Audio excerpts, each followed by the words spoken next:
Bismillahirrahmanirrahim. Assalamualaikum warahmatullahi wabarakatuh. Alhamdulillah wa kafa wassalatu wassalamu ala rasulillahil mustafa wa ala alihi wa sahbihi ahli siddiqi wal wafa. Allah berikan kemuliaan kepada siapa yang Allah kehendaki, Allah hinakan siapa yang Allah kehendaki. Terserah Allah. Makanya kalau kita ngelakuin satu amal mencari ridha Allah, mencari rating atau poin like dari Allah Subhanahu wa taala, mudah-mudahan kalau Allah memberikan izzah, kemuliaan, gak ada manusia yang bisa merendahkan kita. Allah yang mengangkat. Kan banyak banget orang-orang yang di zaman kita lihat kayak selebriti-selebriti yang dulunya bukan siapa-siapa tiba-tiba jadi terkenal gitu, yang dulunya ngamen di jalan tiba-tiba masuk TV, masuk dapur rekaman, jadi punya banyak album, terkenal kemana-mana, dipuji-puji. Sampai dia bikin lagu, dulu saya bukan siapa-siapa, saya dulu dihina, sekarang saya dipuja, gitu-gitu deh. Banyak kan kisah yang kayak gitu kan ya. Kayak misalnya di komik itu, Dodit, yang orang nganggap siapa sih orang kayak gini, kayak apa misalnya autis apa, ternyata orang kayak gitu yang kayak lempeng gitu. Kayak sadis ya, bikin orang ketawa tapi dia gak ketawa, kan sadis tuh. Ternyata malah diangkat misalnya sisi popularitasnya, Allahu a'lam tentang sisi keistimewaannya, yang jelas popularitasnya diangkat. Allah punya banyak cara. Sehingga kita gak perlu iri, dengki dalam urusan-urusan kayak ginilah. Kalau mau, kan kita tuh, kenapa sih kita memamerkan amal soleh kita atau kebaikan kita? Biar dipuji orang. Padahal ketika kita memamerkan, orang malah gak memuji. Ketika kita riak, kita sombong, orang malah gak menghargai kita. Kalau kita pengen dihargai, mendingan kita mencari perhatian Allah, capernya ke Allah gitu. Karena kalau Allah udah berkenan kepada kita, akan Allah angkat. Dan kalau Allah angkat, gak ada yang bisa merendahkan. Itu kan yang dikatakan Nabi kepada Ibnu Abbas. Ketika Nabi lagi boncengan sama Ibnu Abbas, mungkin lagi kemana gitu, lagi ke pasar berdua sama Ibnu Abbas boncengan. Abbas di belakang, Nabi bilang, ya gulam, anakku, ihfazillah, yahfazka. Yang perlu kamu jaga itu Allah, bukan manusia. Jadi jaga perasaan Allah. Kalau kita menjaga perasaan manusia, karena Allah. Kayak misalnya, jaga perasaan orang tua, karena Allah yang nyuruh. Jaga perasaan guru, karena Allah yang nyuruh. Jaga perasaan teman, karena Allah yang nyuruh. Jaga perasaan mantan, karena Allah yang nyuruh. Jangan sampai kita merusak hubungan mantan kita yang udah halal tentang cerita-cerita masa lalu. Kita mention foto-foto masa lalu, gak boleh. Malah mantan itu kalau boleh berdusta, dia memang boleh berdusta. Kan salah satu dusta di antara 3 dusta yang dibolehin kan, dusta tentang mantan kan ya. Itu kan hadisnya, 3 tempat boleh berdusta. 1 dusta dalam peperangan. Perang mah gak boleh jujur-jujur amat. Taktik kami gini loh, strategi kami gini. Nggak kasih tahu ke Israel, gak boleh. Karena jelas-jelas ini peperangan antara penjajahan Israel dengan bangsa Palestina misalnya. Kayak kita dulu ke Belanda, gak boleh. Kedua, dusta untuk mendamaikan 2 orang yang pengen bunuh-bunuhan. Wah, dia ngomongin saya jelek-jelek. Enggak, saya tahu dia banget, dia gak ngomongin tentang kamu jelek-jelek. Justru tentang yang baik-baik dia omongin. Masa sih? Iya benar, saya jadi saksinya. Padahal enggak. Boleh berdusta kayak gitu. Jangan jadi justru kita sebagai provokator. Ada 2 orang nih rame di grup. Akhirnya kita japri, sebetulnya maksud dia gak kayak gitu. Walaupun kita tahu gitu banget sih maksudnya. Kita berdusta. Soalnya pas aku ketemu sama dia ya, dia sebetulnya muji-muji kamu loh. Dia nyebutin kebaikan-kebaikan kamu. Padahal gak pernah kayak gitu. Ini dusta. Demi mendamaikan. Selama tidak berlebihan. Yang ketiga, dusta tentang masa lalu. Dengan niat bukan pengen balikan lagi. Niatnya pengen ngelupain dan taubat. Gak boleh cerita, itu tahu gak mantan gue ada berapa? Ngomong ke pasangan, wah bahaya itu. Langsung talak 3 ya.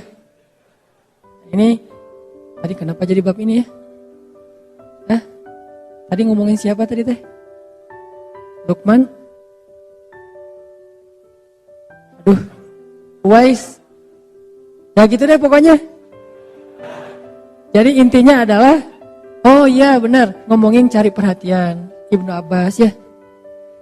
Yang perlu kita jaga perasaan Allah, bukan perasaan makhluk. Kecuali perasaan makhluk ini memang Allah yang nyuruh. Kita jaga tuh perasaannya.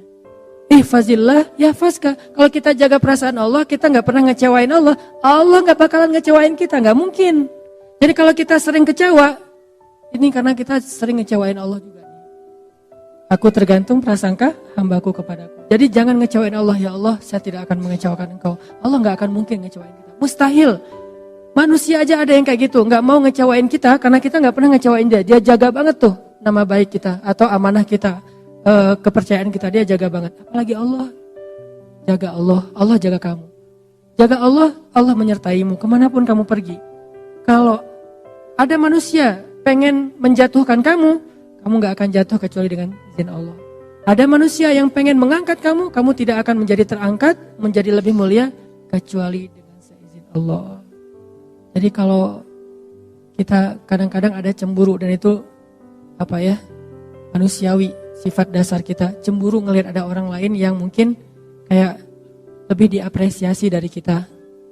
Nah caranya jangan menghalangi dia, jangan ngejelek-jelekin dia, malah makin jelek kitanya. Jangan juga memamerkan kebaikan kita. Caranya gimana? Ya udah, caper aja ke Allah yang maha meninggikan derajat hamba-hambanya. Lakuin lagi kebaikan yang banyak.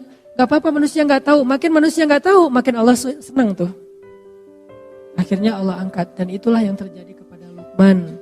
Itu yang terjadi kepada Uwais. Itu yang terjadi kepada hamba-hamba yang tidak dikenal namanya.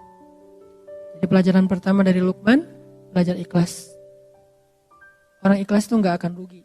Kalau kita berpikir, oh gara-gara saya ikhlas gak ada yang tahu, saya jadi kayak gini nih. Enggak. Karena Allah maha tahu. Kecuali kita berdagangnya bukan dengan Allah, transaksinya dengan manusia. Tapi bukan berarti ketika seseorang mensyiarkan satu kebaikan itu dia gak ikhlas ya. Ini bukan untuk menjudge orang lain. Lagi-lagi taklim saya selalu ada catatan, kita belajar untuk memperbaiki diri. Bukan belajar untuk memperbaiki orang lain. Sehingga ketika kita mendapatkan satu ilmu, jangan pakai untuk jadi kaca pembesar, pakai untuk jadi cermin.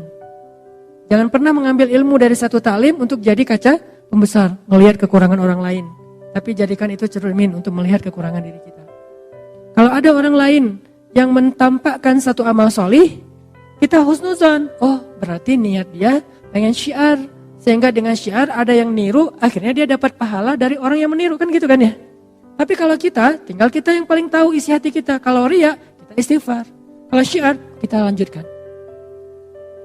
Kita hanya perlu introspeksi diri. Ini riya apa syiar ya? Ini karena Allah atau karena manusia? Kita lebih tahu. Tapi kalau orang lain, iltamis li akhika alfa uzrin. Carilah untuk saudaramu 1000 alasan yang baik. Oh mungkin. Kayak misalnya terakhir dalam 2 tahun terakhir, walaupun bukan cuma satu orang, ini salah satunya nih, Muzammil mensyiarkan tilawah Al-Quran, diposting di Instagram. Tilawah Al-Quran itu santai, bisa tilawah sambil main, sambil ngapain, sambil termasuk lagi sholat gitu ya, dengan pakaian yang biasa aja. Terus anak ITB syiar nih, akhirnya alhamdulillah banyak juga anak-anak SMA lagi istirahat di sekolahnya, baca Quran, posting juga.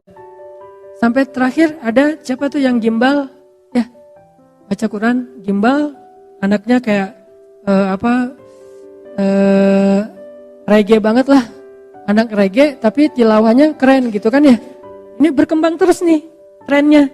Berarti kalau niat Muzammil dulu adalah syiar, man sanna sunnatan hasanah, siapa yang mencontohkan suatu contoh yang baik, maka dia dapat pahala dari orang yang mencontohinya tanpa mengurangi pahala mereka.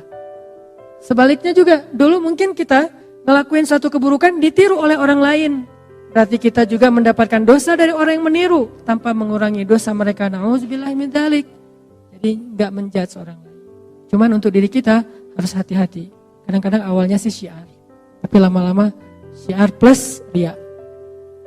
Kayak mau ngaji pas ngaji di rumah biasa-biasa aja. Pas ngaji di halte dibagus-bagusin. Kenapa? Biar jadi syiar kan. Mudah-mudahan gara-gara saya ngaji di halte keluarin Quran. Padahal nggak pakai Quran juga, pakai HP juga bisa kan. Tapi kalau HP kan nggak ketahuan lagi ngaji. Bisa aja lagi chat gitu.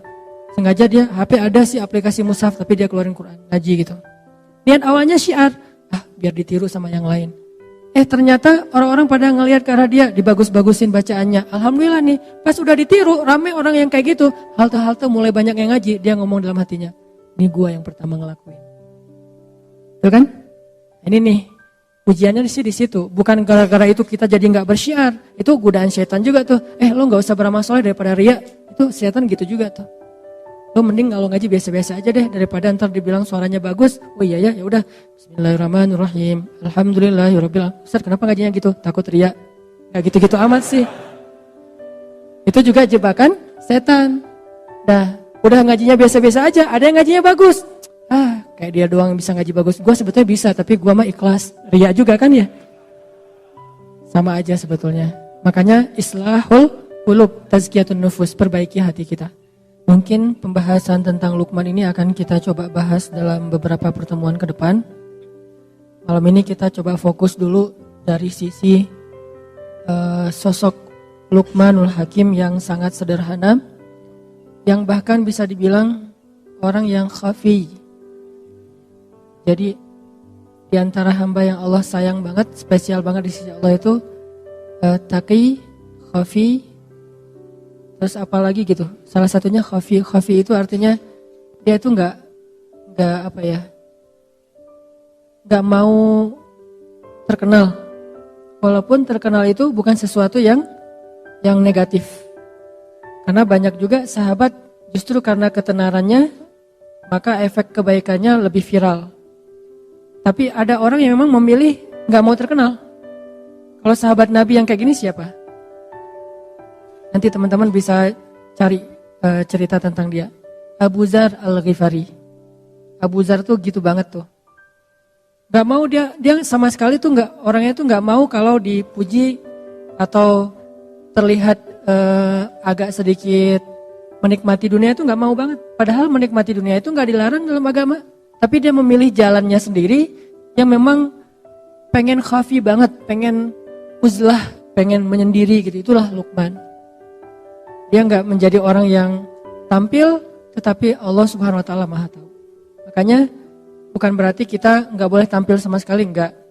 Kadang seorang mukmin harus menampilkan kebaikan agamanya supaya orang-orang menghargai agama Allah. Kayak Utsman bin Affan. Utsman itu kan orangnya menampilkan ya satu yang baik-baik dari agama, kayak penampilan menariknya. Dia pakai jubah yang khas gitu milik Utsman. Gak mungkin ketukar sama yang lain karena gak standar jubahnya. Sendalnya tuh pasti bukan sendal jepit. Pasti sendalnya itu sibetiyah, bukan na'al. Kalau na'al semua sahabat pakai na'al. Tapi kalau yang sibetiyah cuma beberapa orang yang pakai sendal dengan merek sibetiyah. Nah itu salah satunya Utsman. Sehingga kalau Utsman jalan, orang-orang pada ngelihat, wah penampilan Utsman. Terus pas Utsman ketemu Nabi memperlakukan Utsman beda sama sahabat yang lainnya. Ketemu sahabat lain Nabi biasa-biasa aja, bajunya nggak terlalu rapi, nggak apa-apa. Tapi giliran yang datang Utsman, Nabi rapi-rapi langsung, udah rapi baru Utsman boleh masuk. Jadi boleh terkenal, boleh tampil, boleh syiar, tapi kita lagi bukan belajar tentang bab itu. Kita lagi belajar bab, kadang memang ada kondisi yang kita harus menahan diri walaupun nggak diketahui orang. Ada kondisi di mana kita lagi belajar ikhlas, bukan belajar syiar. Syiar itu gampang. Malah kalau kita udah terlatih dengan ikhlas, kita syiar itu lebih keren lagi. Tapi kalau belum terlatih dengan ikhlas, syiar itu bisa jadi jebakan buat diri kita sendiri. Makanya ngomongin syiar itu gampang, semua orang bisa ngelakuin. Tapi ikhlas dalam syiar ini susah banget nih, luar biasa. Kadang-kadang kan keikhlasan kita itu bukan di awal rusaknya, tapi di tengah atau di akhir. Di awal kita tuh udah ikhlas banget. Di tengah ada masalah sama teman-teman kita, mulai kecewa. Tahu gini saya nggak akan ikut, tahu gini saya nggak akan bantu, tahu gini, kan mulai terganggu nih keikhlasan kita di tengah. Atau kadang-kadang nggak di tengah, di akhir. Pas udah beres, udah selesai semuanya, udah sukses acaranya, ternyata ada teman-teman yang mungkin qadarullah dengan takdir Allah dia muncul di media. Mungkin dia dipuji-puji sama teman-teman yang lain. Tiba-tiba dia dapat jabatan jadikan sebagai calon ketua organisasi. Nah kita yang habis-habisan gak ada yang menghargai. Di situ mulai jadi godaan buat kita riya. Kalian tahu gak acara ini siapa di baliknya? Mulai kepancing. Atau ada yang ngecewain kita nih. kita udah ngelakuin satu kebaikan, ikhlas banget nih awalnya. Saya bantu dia karena Allah di awal. Di tengah, gak apa-apa. Ternyata yang kita bantu itu gak selesai urusannya. Kita tambahin bantuannya, gak apa-apa karena Allah. Di tengah masih ikhlas.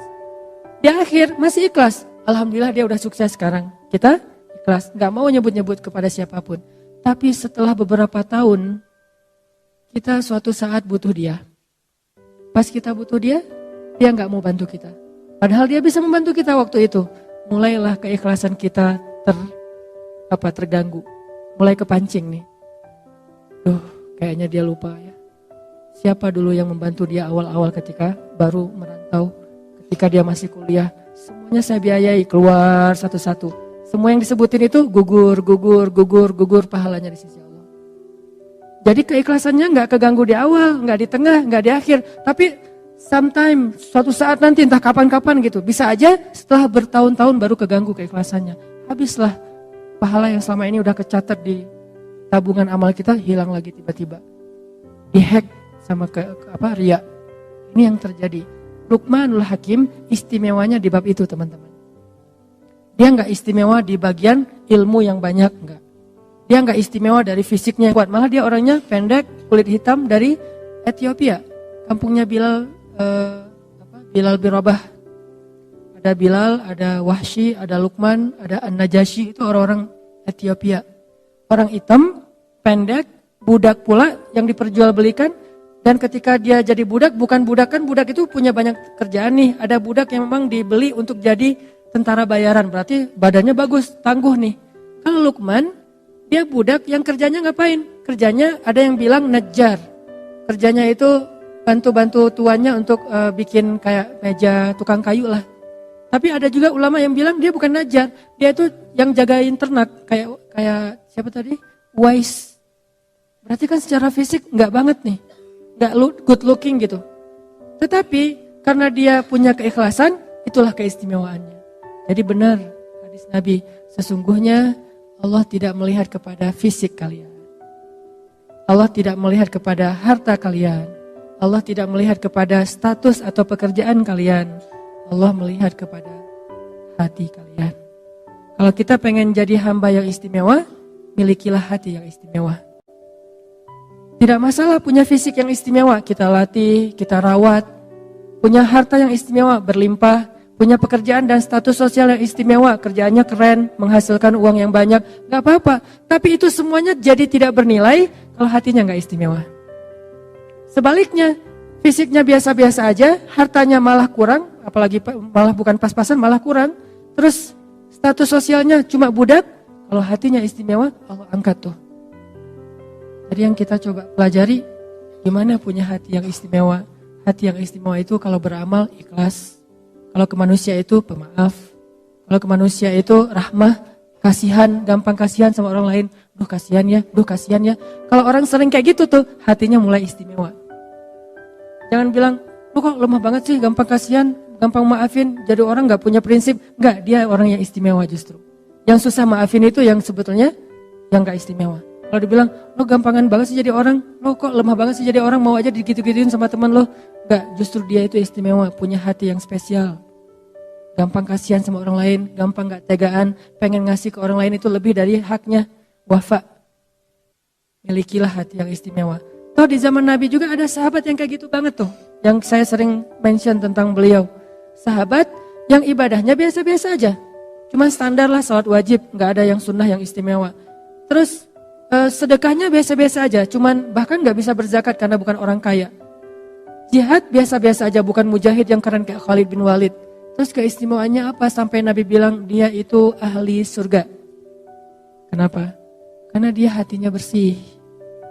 Dia tuh gak pernah dengki sama orang lain. Saya pernah bawa umroh jamaah sekitar 30 orang satu rombongan. Macam-macam kan jamaah teh. Ada yang kaya raya umrohnya 3 bulan sekali. Ada yang setahun bisa umroh sampai 6 kali, sampai 7 kali gitu. Umroh kayak ke pasar baru. Bete umroh. Lagi bete sama suami, daftar umroh. Gitu banget. Daftar umroh gara-gara bete sama suami. Saking kayaknya nih. Ada yang umrohnya tuh karena memang nabung sekian lama. Ada yang umrohnya itu diumrohin. Jadi kayak surprise banget, hadiah banget buat dia. Gak pernah kepikiran bisa umroh. Dari sekian banyak jamaah, ada satu orang bapak-bapak yang menarik perhatian saya. Beliau baru pertama umroh, orang kampung di pelosok Garut apa Tasik gitu. Terus orangnya udah tua, petani. Setiap hari beliau kalau ke sawah, buruh tani bukan petani, buruh tani. Pergi ke sawah itu jaraknya 5 kilo, berarti pulang balik sehari 10 kilo setiap hari. Makanya tawafnya paling getol tuh. Yang lain tawaf sehari sekali, beliau bisa beberapa kali. Asal salat jamaah tawaf. Nah ini, bapak ini orangnya sederhana banget. Bukan orang yang mungkin secara educatednya orang-orang yang berpendidikan tinggi, orang-orang di kota, enggak, orang kampung. Yang mungkin cuma lulus SMP atau SD gitu. Bahasa Indonesia nggak bisa. Bahasa Sundanya halus. Kalau bahasa Sunda main mungkin saya masih ngerti nih. Bahasa Sundanya halus gitu. Sehingga diterjemahin sama istri saya. Bahasa Indonesia nggak bisa. Terus orangnya diem, senyum. Senyum tuh setiap hari. Ini orang yang paling sering senyum yang saya lihat. Sampai wajahnya tuh jadi, bentuk wajahnya tuh jadi senyum. Saking rajin senyum kan ya. Kan ada orang yang bentuk wajahnya cemberut, mungkin sering cemberut. Ada orang yang wajahnya emang dia senyum. Dia nggak senyum juga udah senyum gitu teh. Saking sering senyum kebentuk kan, kayak kita ngelatih otot kita kan kebentuk. Mungkin otot-otot ini nggak tahu ya secara ilmiah. Menurut saya nih, otot wajah itu terbentuk oleh gimana ekspresi wajah kita yang paling sering kan. Kalau kita sering senyum, ototnya pasti keangkat dikit. Jadi kalau mau ngangkat ini, jangan pakai alat-alat atau treatment itu. Senyum aja keangkat dikit deh. Pasti itu. Ada yang pengen ini angkat dikit, jangan disuntik, senyum. Insya Allah keangkat tuh. Dia mau wajahnya senyum, asal ketemu dia. Jadi kita yang lagi capek kan mengurus jamaah umrah tuh lumayan tuh ya. Apalagi haji itu lelah. Pas datang ke ruang makan ada beliau lagi makan gitu. Senyum langsung hilang lelahnya. Ini luar biasa nih. Hampir seperti melihat pasangan. Hampir ya, nggak sama. Kalau sama bahaya nanti saya di demo. Hampir seperti melihat pasangan. Memang melihat pasangan beda sih, istimewa. Ini hampir gitu. Kalau belum yang pernah ngerasain melihat pasangan, lihat dia aja cukup lah. Senyum. Langsung, Pak gimana Pak? Ngobrol, Alhamdulillah gitu. Dia tawaf sehari beberapa kali nggak pernah ngomong. Kalau yang lain-lain kan pulang, Alhamdulillah cium hajar aswad. Dia udah berapa kali cium hajar aswad, diam-diam aja. Dan ada orang yang dapat, nih kamar dia tuh berempat, ambil yang kuat, 4 orang satu kamar. Dia dikasih yang bed tambahan. Jadi bukan bed yang udah ada di kamar, jadi dia dikasih extra bed gitu yang bednya lebih kecil, terus pair gitu, bukan dia pair gitu yang nggak enak badannya, tapi dia nggak pernah, padahal dia bayarnya sama, dia bayar dari tabungan dia sekian lama, bayarnya sama tapi nggak pernah komplain, nggak pernah ngeluh. Wah ini orang ridho banget, tawadu banget, qanaah banget, dan hatinya bersih. Pas terakhir saya ngelihat dia happy aja terus, umrohnya sendiri, yang lain berpasangan semua kan, kecuali dia sendiri yang sendiri. Sama beberapa orang, nggak banyak sih yang sendiri, tapi dia bisa dibilang sering ngeliat orang berduaan sama pasangannya, tawaf berdua, itikaf berdua kan, umroh kalau berdua kan keren banget ya, tilawah. Bahkan di Masjidil Haram itu by the way ya, ada shaf khusus untuk pasangan. Nggak tahu kan? Promo. Ada shaf di Masjidil Haram ya, itu khusus buat couple. Kalau bukan pasangan nggak boleh masuk ke area itu. Tanya, pasangan? Ya. Oh iya masuk. Kita bisa sholat di sebelah kita itu istri kita loh. Itu keren banget tuh. Gimana caranya? Emang dibikin staff tuh modelnya sampai di sebelah memang istri. Jadi kita sholat.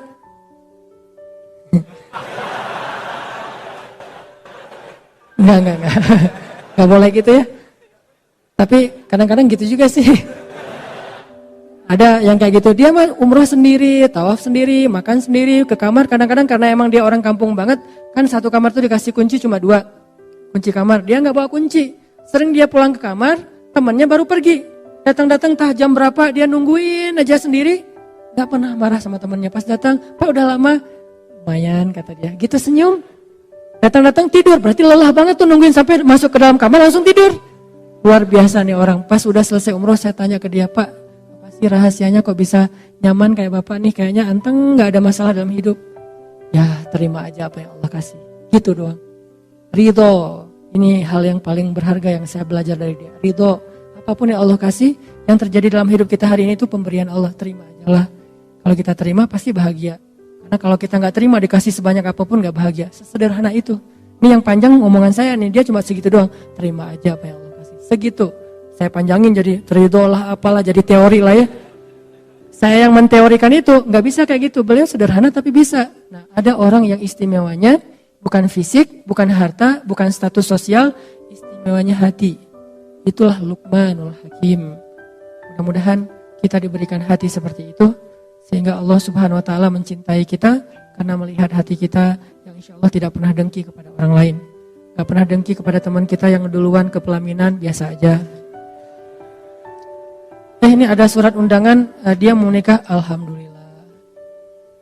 Gitu ya. Lama-lama, diam-diam aja sih, tiba-tiba terjun dari jembatan.